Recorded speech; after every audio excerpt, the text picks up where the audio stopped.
तो जी हाँ, नमस्कार दोस्तों, आप सभी ये बीच में थे। साई लाल यादव जी का आज दो गाना रिलीज हो रहा है ये वेब म्यूजिक से, जिस गाने का नाम है आमदे स्वाद, जिसमें एक्ट्रेस रानी है। और ये वेब म्यूजिक से आज सुबह में 6 बजे रिलीज हो रहा है, तो आप लोग इसे ज़रूर देखिएगा। और आम का सीज़न है तो आम वाला गाना आ रहा है, तो आप लोग उम्मीद है काफ़ी ज़्यादा पसंद आएगा। थे साई लाल यादव जी और शिल्पी राज जी के आवाज़ में आज सुबह 6 बजे वेब म्यूजिक के यूट्यूब चैनल पर।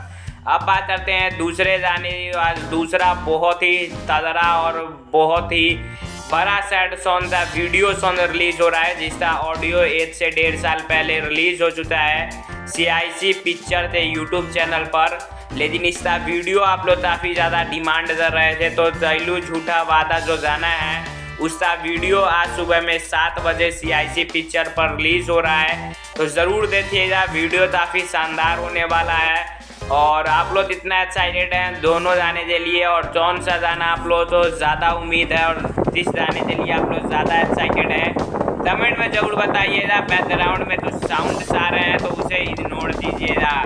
और दोनों गानों में कौन आपको बेस्ट लगा है ये भी कमेंट में ज़रूर बताइएगा, अगर आपने सुन लिया है।